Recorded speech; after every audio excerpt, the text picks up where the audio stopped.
puxe sua cadeira e antene seus ouvidos, pois está começando mais um episódio Papo, Saúde e Café. No episódio de hoje, iremos falar sobre incontinência urinária.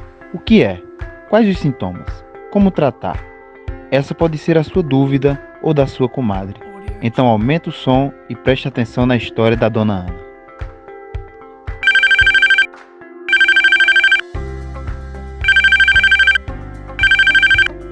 Alô, com quem que eu tô falando? E aí, vovó? Como você tá? Tava com saudade. Minha filha, você? Eu tô bem. Espera aí que eu preciso ir aqui no banheiro rápido, senão eu tô correndo risco até de sair tudo aqui mesmo. Espera aí, viu? Oxe, vovó, como assim? Minha filha, mas agora eu tô assim. É só dar uma tocha, espirrar que o xixi sai sozinho. Aí a gente vai ficando velha e vai aparecendo essas coisas mesmo. Isso tá acontecendo sempre? É só xixi ou é cocô também? Minha filha, é tudo, minha filha. Outro dia eu tava com um grupo fazendo os exercícios que eu sempre faço. E aí aconteceu isso. Eu saí logo, mas não deu tempo. Ficou todo mundo me olhando. Foi uma vergonha só. Isso quando eu percebo, viu? Que às vezes eu nem sinto xixi saindo. E depois que aquele cheiro. Nossa, minha filha. Vixe, vovó, isso pode ser incontinência urinária ou fecal, viu? Que é quando você tem dificuldade de controlar a saída do seu cocô e do seu xixi.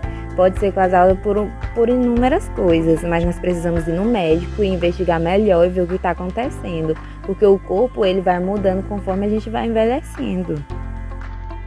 Eu achei que isso era normal. Coisa de gente velha mesmo. Eu também tava com tanta vergonha que eu parei até de fazer os exercícios lá com o pessoal. De tanta vergonha que eu fiquei. Agora eu só saio pra igreja mesmo. E olhe lá, viu, minha filha? Porque eu tenho tanto medo que isso aconteça no meio do culto. Por isso, vovó, você deve estar sempre atenta com algo de diferente que aconteça no seu corpo. E você precisa falar. A incontinência ela é muito comum entre os idosos. Mas ela também não é normal e pode estar associada a alguma outra doença ou algum medicamento que você deve estar usando. E é normal, vovó, que você sinta vergonha, mas isso é uma condição médica e ela precisa ser tratada como tal. Então a senhora precisa estar ciente de toda a sua situação e seguir todo o tratamento certinho e realizar o acompanhamento. Até se você precisar de um psicólogo, você vai ter. Então, durante a consulta, a senhora precisa tirar todas as suas dúvidas com o médico, porque ele vai lhe dizer qual é o tratamento certinho para o seu caso. Depois de ouvir esse diálogo entre Dona Ana e sua neta, precisamos esclarecer algumas coisas. Então agora, o enfermeiro Gabriel vai explicar um pouco sobre os tipos de incontinência, as repercussões sociais e como é feito o tratamento. Olá, querido ouvinte, meu nome é Gabriel, sou enfermeiro gerontólogo e irei contribuir neste bate-papo através de meus conhecimentos sobre o assunto da incontinência. Talvez você, ouvinte, possa não se sentir à vontade em discutir incontinências em uma consulta, mas se o problema é frequente ou está afetando a sua qualidade de vida, é importante buscar ajuda, pois a incontinência urinária pode indicar uma condição mais grave, restringir as suas atividades e limitar a sua interação social, ocasionando impactos psicológicos, além de também poder aumentar o risco de quedas, uma vez que precisam correr para o banheiro. Vamos então entender um pouco mais sobre os tipos de incontinência. Nós temos a incontinência fecal, que é subdividida em incontinência fecal passiva, que é quando a pessoa tem perda contínua, sem a sensação ou vontade de evacuar. Nós temos a incontinência coital, ocorre durante a relação sexual vaginal. Nós temos a incontinência flatal, que é a perda involuntária de gases. Depois disso vem a incontinência urinária. A A incontinência urinária ela é subdividida em incontinência urinária de esforços, que é quando o sintoma inicial é a perda de urina quando a pessoa tosse, ri, faz exercício ou se movimenta.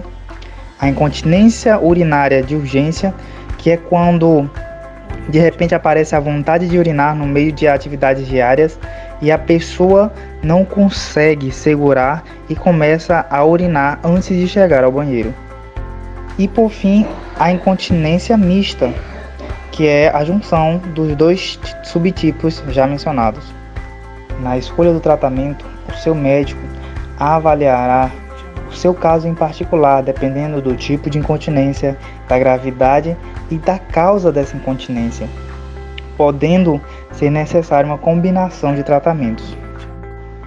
Embora possamos indicar medicamentos, dispositivos médicos e até procedimentos cirúrgicos, as primeiras opções de tratamento para as incontinências em idosos geralmente são as menos invasivas, mudanças simples no estilo de vida e intervenções comportamentais, tais como exercícios Kegel, que tem como objetivo fortalecer os músculos que você usa para segurar o xixi e o cocô, banheiro programado, ou seja, para tentar reduzir os episódios de incontinência urinária, você pode adotar uma estratégia de urinar em intervalos regulares, por exemplo, a cada hora, e aos poucos prolongar o tempo entre as idas ao banheiro. Outra intervenção comportamental muito importante é a restrição da dieta, ou seja, alimentos e bebidas diuréticas que estimulam a bexiga podem ser reduzidas ou eliminadas da sua dieta, como por exemplo o chá preto, o chá verde, o café, o álcool, frutas cítricas e alimentos picantes. Reduzir o consumo de líquidos de maneira segura, aumentar o consumo de fibras, perder peso ou aumentar a atividade física também pode aliviar o problema. Problemas como perda de urina e fezes podem exigir que você tome cuidados extras para evitar a irritação da pele. Então, vão aqui algumas dicas para o seu dia a dia. São elas: usar pano úmido para se limpar, manter a pele sempre seca, fazer uso de cremes de barreira para proteger a sua pele da urina. E para finalizar, faça a ida ao banheiro mais conveniente, ou seja, remova tapetes ou móveis do caminho, mantenha o banheiro bem iluminado para reduzir o risco de tropeçar. Caso você que está nos escutando tenha alguns dos sintomas aqui apresentados por Dona Ana, procure uma unidade de saúde. A incontinência urinária pode causar vergonha e desconforto, mas o mais importante é não deixar isso atrapalhar você de recuperar a sua autoestima, sua confiança e a sua saúde.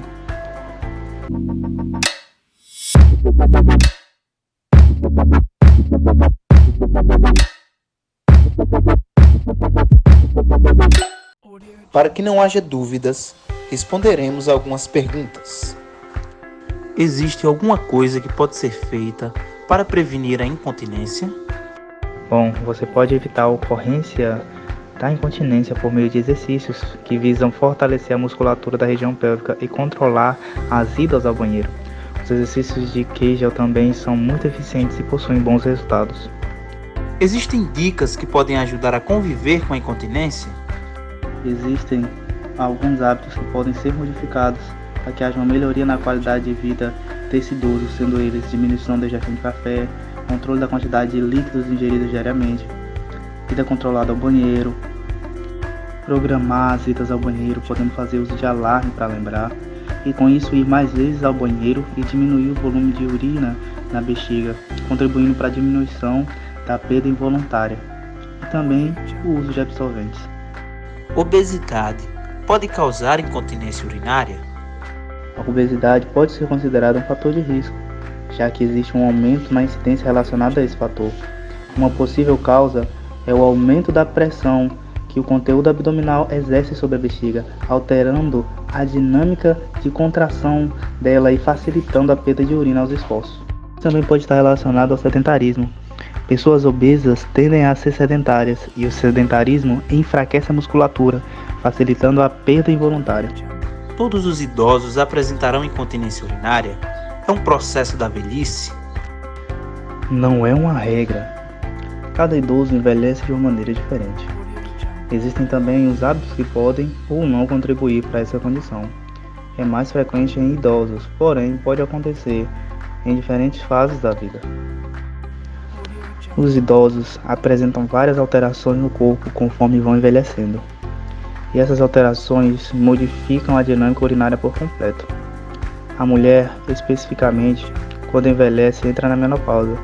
E a menopausa há uma perda de hormônios que levam a uma atrofia genital e ao enfraquecimento muscular. Esse conjunto pode levar à facilitação da perda urinária. Não vai acontecer com todas as mulheres. No entanto, esses fatores contribuem para o desenvolvimento da incontinência.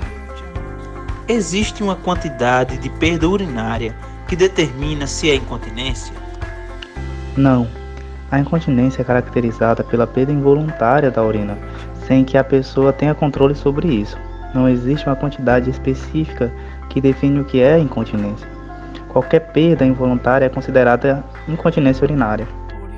Existem pessoas que podem ter uma perda de volume maior e outras pessoas que têm uma perda de volume menor. Dependendo dessa quantidade, podemos ter um comprometimento maior ou menor da qualidade de vida. Por que a incontinência é mais comum em mulheres?